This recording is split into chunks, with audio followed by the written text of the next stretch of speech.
What's up, guys? As you can hear, the tractor's running, but running really rough. Every once in a while, you hear that? It cuts out, and then it comes back, and then it cuts out again, comes back. I'm going to show you why. We're going to take care of that, and then we need to drive it a little bit to distribute some tire sealant that I have in the rear tires. So let's go take a look.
Alright, I guess I should tell you what I'm doing here. So, my tractor didn't have the air cleaner installed, so it was basically sucking air right out of the carburetor body.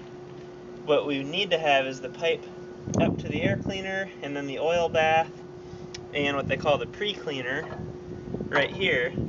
We need to get all that on, because right now the tractor's sucking too much air and not enough fuel, so it's running way too lean, and we need to richen it up to take care of that jumping up and down idle. And another thing it'll do is you can't drive it really anywhere, because as soon as you put it under a load, it starts to do that jumping up and down and it just dies. So I'm trying to move this boot down a little bit so I can get it on. And what you saw me doing also is heating this boot up. This boot has not been on the carburetor for a couple of years. The tractor unfortunately sat just with the old carburetor open like this one is, and that's probably part of the reason that carburetor is now junk. But this boot in that time shrunk, and now I need to heat it up to get it to fit on the new carburetor. So I'm just using the heat of the exhaust here to heat it up a little bit, and we'll stick it on.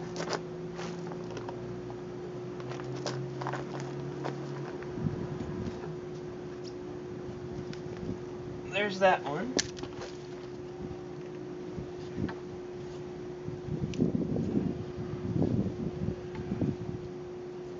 Almost got this one.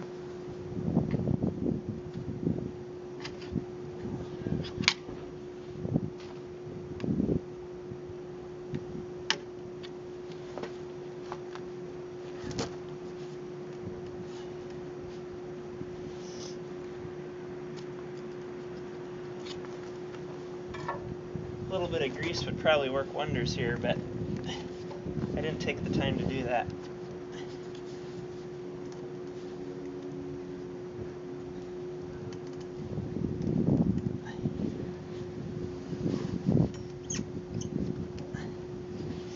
That'll be good for now. We'll perfect it later.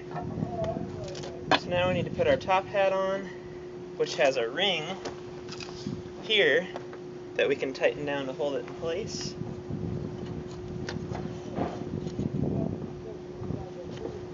Of course, that's rusted.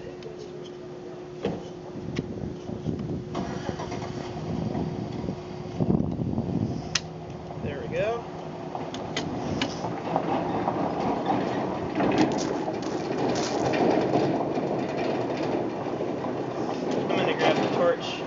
some lubricant, heat that up, get it to move. This will sit up on here, and then I'll get our oil bath with some fresh oil in it.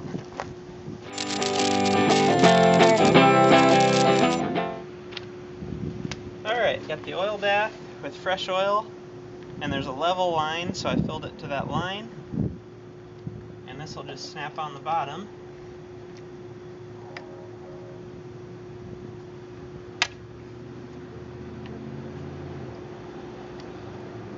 Like so. And now we'll get this moving and tighten that down.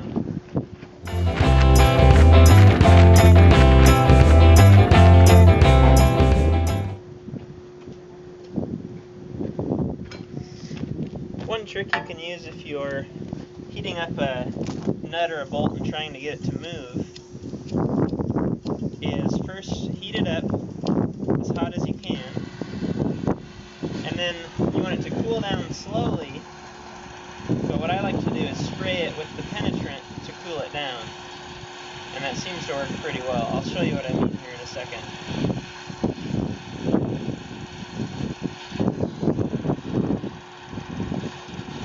So we're trying to just heat the nut without heating the bolt so much.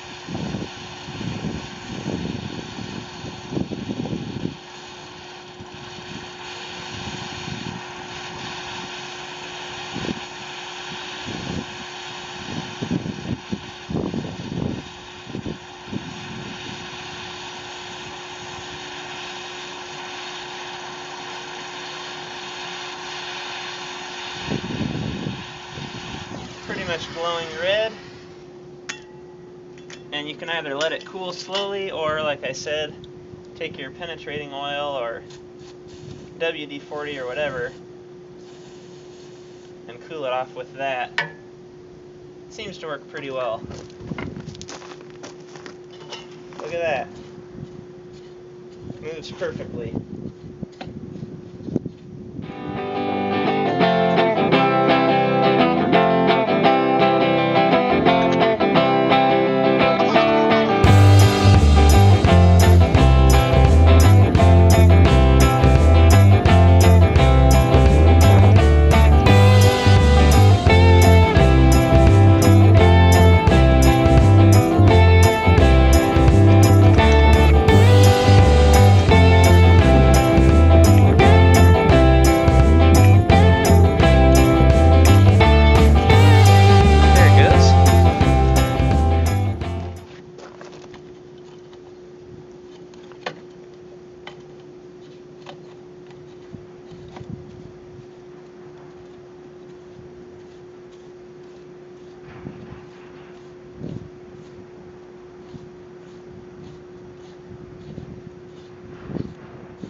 Now we're talking. Alright, let's see how she runs now.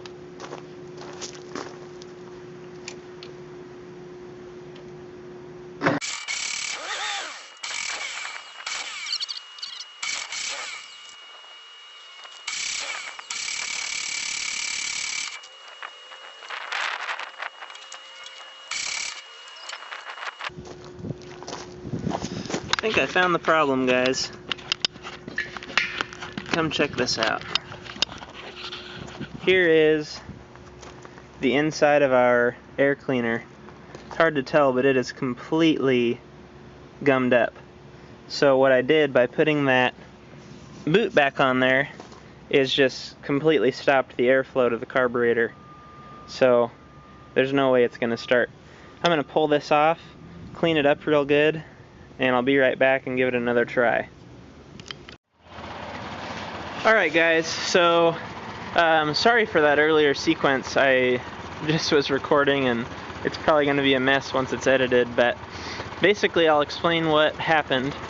So I got everything together and it wasn't running right, full throttle. It would kind of dip back and forth, and I thought it was governor.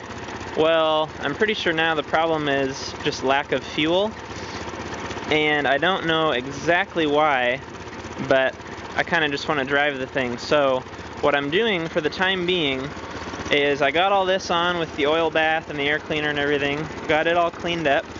I'm sure that it's breathing well, so now we're looking at maybe a plugged jet on the carburetor, and I'll pull that apart at a later date, but I don't want to do that today. What I'm doing to get by for now is my choke lever is actually kind of loose. It doesn't really stay in place, and I'll figure that out in the future as well. So I've got this zip tie on here that's just giving it some friction to hold it in place, and I'll show you with about half choke how it runs full throttle.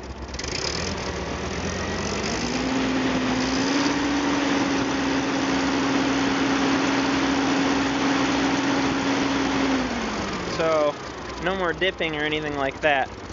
And I've read that with the adjustment on these carburetors, the high needle is actually backwards, so you screw it in farther for a richer mix, which is normally backwards. You would normally go out to be richer. And so what I'm going to do is actually drive this home for the night and see how it behaves, and then once I get there and it's all warmed up really good, I'll try and turn the choke off and adjust that needle just to make sure. It could be something as simple as that, but here's my temporary gas tank. We're going to top that off and check the coolant before we leave. We're nearly full there, you can see. I got the rear tires aired up, and what those took were 2 new valves, these valve adapters. You can see here.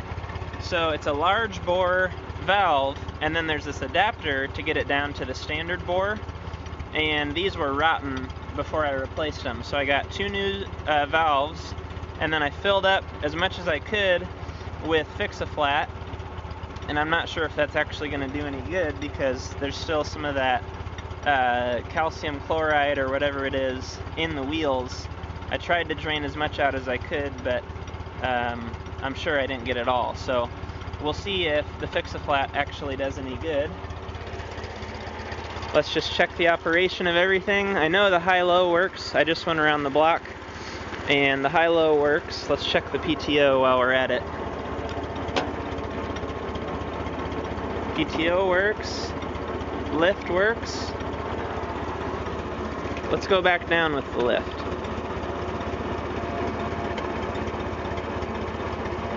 Hydraulics are very cold, but it is going down very slowly. Let's just bring that up and lock it. PTO off. Perfect. Alright, let's top off our gas, and I think we're ready to go. Oh, actually, I just remembered I am out of gas in my can. So we just gotta go for it and hope we make it. That's what cell phones are for, right? Alright, shut the shop down for the day.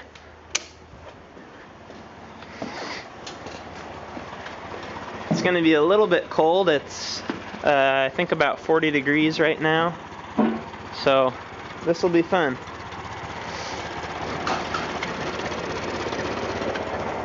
Actually, I want to grab my tripod real quick here so I can set you guys up for the ride. And I may or may not need both hands, so might as well be as safe as possible. Here's the tripod I like to use a lot of the time. It's just a knockoff, I think GorillaPod is what they call them. And it's really nice around here. I don't have a lot of flat surfaces available, so it's nice to just wrap this around whatever's nearby and do it that way. I think I'll set you guys up right up here on the air cleaner.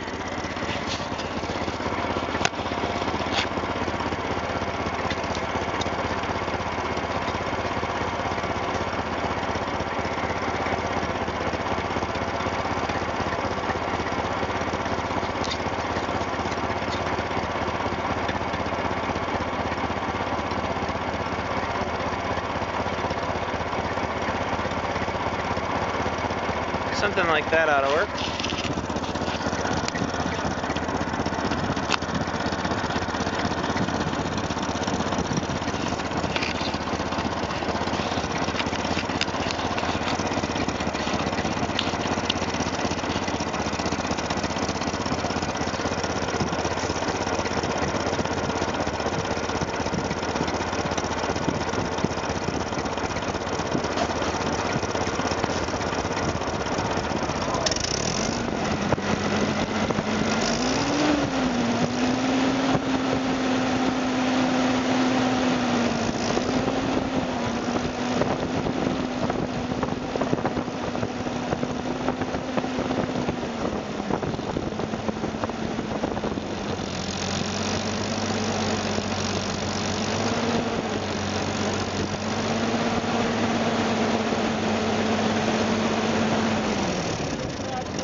I failed to get the cap on all the way, huh?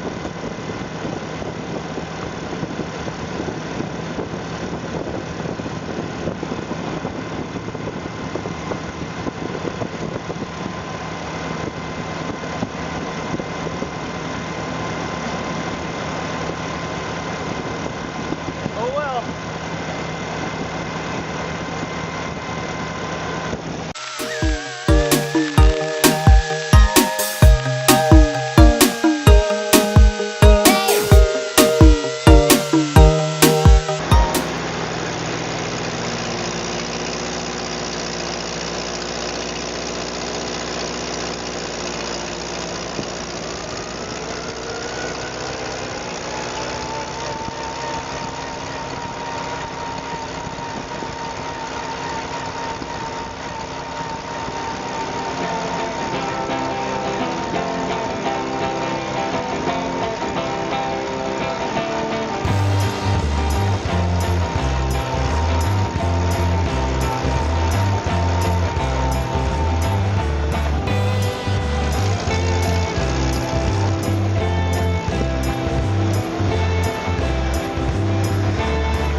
Well, we made it. You guys are covered in coolant just like me. How's that? This baby is boiling. We'll get that solved, definitely, as a part of the series, but other than that, she ran just fine getting here. Look at that. It almost looks like a Halloween something or other. And it is smoking up the whole place. I think I'll just let it sit and idle basically until it runs out of gas. So that's all I've got for this video. In the future, we'll definitely fix that coolant problem, and once we figure that out, we'll see if we're still leaking coolant or not. I know we were looking at possibly some freeze plugs and another welding repair on one of the freeze plugs. We'll see if we still need to do that or not. Also get our full throttle issue figured out with the lack of fuel, and then maybe we'll start painting some parts and get some new tires on it definitely, and start putting it back together. So that's it for today. Thanks for watching, and I'll see you guys on the next video.